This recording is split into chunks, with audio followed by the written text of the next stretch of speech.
السلام عليكم، ازيكم يا حبايبي؟ عاملين ايه؟ يا رب تكونوا بخير.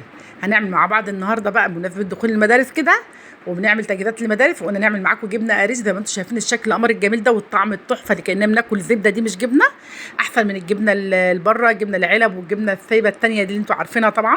الجبنه القريش طعمها تحفه جدا جدا جدا. تعالوا نشوف هنعملها مع بعض ازاي. بس قبل ما نخش على الوصفه بتاعتنا، يا ريت ما تنساش في اللايك والشير وتفعيل الجرس عشان يوصلكم مننا كل جديد. تعالوا نسمي ونقول بسم الله. احنا معانا النهارده كان معايا 4 كيلو ونص لبن. بس طبعا انتوا ما تربطوش نفسكم يعني بالكميه اللي انا عاملاها. انتوا عايزين تعملوا 2 كيلو 3 كيلو زي ما انتوا عايزين، ما ترتبطوش بيها. انا بوريكم بس الطريقه، وهي نفس الطريقه اللي تشتغلوا عليها. وفي طريقه تانية كمان، ان انا بغلي اللبن عادي خالص، وبعد ما بيغلي بسيبه يبرد، وبعد كده احطه في الثلاجه لتاني يوم الصبح اطلعه عليه اعمل كميه القشطه. بس ده اذا كان اللبن بتاعنا لبن بخير وكده، او لبن من مصدر موثوق بيه زي الفلاحين وكده. طبعا بيبقى اللبن احسن بكتير طبعا، وبيبقى كله خير وزبده وقشطه وكده، غير اللبن اللي بيتباع عند في السوبر ماركت وكده. طبعا انتوا عارفين. وممكن يتعمل عادي، تعملوه باللبن اللي بيتباع بره برده في السوبر ماركت وكده، بس مش هيبقى طعم الجبنه برده زي نفس طعم الجبنه الفلاحي اللي باللبن الطازه الفلاحي كده. تمام. المهم احنا نزلنا بكل الكميه بتاعه اللبن اللي قدامكم زي ما انتم شايفين كده. هفضل بالكوبايه كده اشرعه زي ما بيقولوا كده، زي بتاع العرقسوس كده، فاكرينه زمان. انا اعمله كده، وبعد كده اغطيها وادخلها الفرن، وهسيبها بقى ايه. طبعا الفرن ده احنا عايزين مكان دافي، ففي الحر اللي احنا فيه ده مفيش مكان ادفى من فرن البوتاجاز. هنسيبها تقعد معانا 12 ساعه، ممكن اقل ممكن اكتر على حسب الجو اللي احنا موجودين فيه. تمام. هنا كده زي ما انتم شايفين كده ما شاء الله جبنت معايا. انا في الوقت ده بقى انا شلت القشطه. يعني هو الفيديو ما اتصورش وانا بشيل القشطه، انا مش عارفه اتمسح ازاي، بس مش مشكله. انا هعمل لكم فيديو تاني برده اللي هعمل لكم بالطريقه التانيه، اللي هي ان انا اغلي اللبن. طبعا ده انا جبت سخنت الحله ونزلت بيها باللبن كله اللي عندنا كده. لكن المره الجايه اعمل لكم الفيديو تاني، مع ان انا كنت عاملاه في تفريزات رمضان.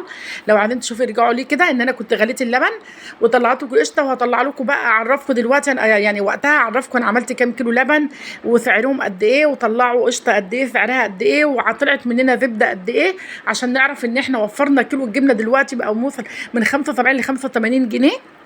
حرام والله حرام. يعني الجبنه قريش ب 85 جنيه يبقى حرام جدا. ليه ما نعملهاش في البيت وبطريقه سهله وبسيطه، وحتى ضامنين نظافتها، واحسن وصحيه كمان لاولادنا، احسن 100 مره من الجبنه العلب. تمام. وعلى فكره من نفس الجبنه العلب دي انا هعمل لكم كمان جبنه الكريمي اللي اولادنا كلهم بيحبوها دي، بس هتبقى طبعا انضف كتير عشان انت اللي عاملاها بايديكي. تمام. انا رحت السوق بقى، كنت في السوق في مره ولقيت الحصيره القمر دي، قلت والله لازم اجيبها واعمل منها الجبنه القريش. انا كده كده كنت بعمل الجبنه القريش على طول، بس كنت بعملها بقماشه او شاشه خفيفه كده، او طرحه من بتاعتنا كده، بس عملهاش مغسله وشايلاها مخصوص للجبنه. بس لما لقيت الحصيره دي قدامي بتاعت الجبنه، قلت والله لا اجيبها عشان اطلعها زي ما بنجيبها من بره كده. اولادي فرحوا بيها جدا على فكره، ان انا اللي عاملاها، ولما دوقوها انبهروا بطعمها والله.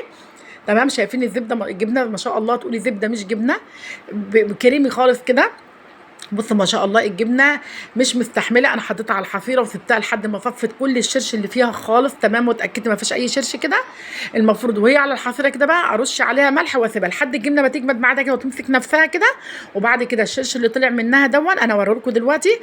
هاخد الشرش اللي على الوش اللي عامل طبقه ده انا هشيله كده. ده اعمل بيه احلى معجنات، هيطلع لك معجنات تحفه جدا، طعمها وريحتها كانك عاملاها بسمنه بلدي، وتطلع هشه وروعه. ما فيش احسن من كده. الشرش الخفيف اللي تحت ده بقى ده انت هتملحيه وهتسيبيه كده. وممكن الجبنه بقى بعد الجبنه ما ترش عليها ملح وكده، بتروحي شايله الجبنه بقى تكون مسكت نفسها، تحطها في قلب الشرش عشان تقعد معاك اطول وقت ممكن. لكن لو سبتيها من غير ميه ولا شرش ولا اي حاجه، عمرها مش هيبقى طويل، وهتتفرم منها ومش هتبقى حلوه خالص طبعا. كمان الشرش ده على فكره كانوا زمان اهلنا كانوا بيعملوه، بيخللوا فيه المخلل الليمون والفلفل والزيتون في الشرش ده، كان بيبقى حلو جدا برضو. المهم يعني زي ما انتم شايفين كده بقى، انا بلم الجبنه. انا على قد ما اقدر بحاول اطلعها بالراحه كده عشان هي مش مستحمله خالص. زي ما انتم شايفين كده طريه جدا وطعمها فظيع والله، هتعجبكم جدا. بس انتوا لازم تجربوها عشان هي طبعا اصح كتير كتير طبعا لاولادكم. وزي ما قلت له كده هتطلعوا منها اي جبنه انتوا عايزينها كريمي. لو انتوا عايزين الجبنه اللي هي الجبنه الكريمي اللي انتوا عارفينها دي باي طعم عايزين تعملوها، عايزين تعملوها بفلفل هتعملوها، عايزين تعملوها كريمي عادي خالص هتعملوها بالجبنه الرومي بالجبنه الشيدر، زي ما انتوا عايزينها تعملوها. لو عايزينها قولوا لي وانا اعمل لكم اي حاجه انتوا عايزينها. تمام كده. هنخلصها بقى خلاص وشلناها كلها من الحصر. اوريكم بقى الكميه دلوقتي. اقول لكم ال3 كيلو ونص، ال4 كيلو ونص لبن طلعوا لنا كيلو ونص جبنه. كيلو ونص جبنه ما يكون الكيلو ب 85 جنيه، نص كيلو يعني 40 و 42 ونص ب 85، يعني 100 قولي حوالي 130 جنيه. ما شاء الله، ما شاء الله معانا يعني 130 120 يعني يعني وفره كتير جدا جدا. ده بقى اللي بقول لكم عليه. شايفين دي كميه الجبنه اهي، كيلو ونص جبنه ما كانش اكتر كمان يعني. وطبعا حاجه ما فيش بعد كده، ونظافه وطعم ما فيش احلى من كده طبعا. ده اللي بقول لكم عليه. شايفين الشكل ما شاء الله، والخرط الجبنه حلوه ازاي، تبارك الله، تحفه جدا جدا جدا. لو عجبتكم الوصفه بتاعتنا النهارده بقت، ما تنسوش في اللايك والشير وتفعيل الجرس، واللي اول مره يشوف القناه عندنا يا ريت ما ينساش يفعل الجرس علشان يوصلكم مننا كل جديد. وكمان مره بقول لكم بشكر كل اللي دخلوا عندي على القناه وقالوا لي كلمه كويسه كده وحفزوني ان انا اعمل الاحسن والاحسن ليكم. بشكركم جدا جدا جدا، وربنا يتم يديمكم في حياتي يا رب. والسلام عليكم ورحمه الله وبركاته.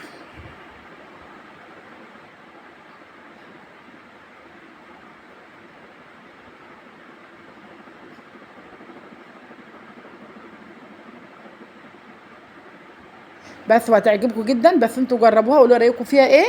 ولو عجبتكم ما تنسوش بكلمه حلوه كده في كومنت. والسلام عليكم ورحمه الله وبركاته.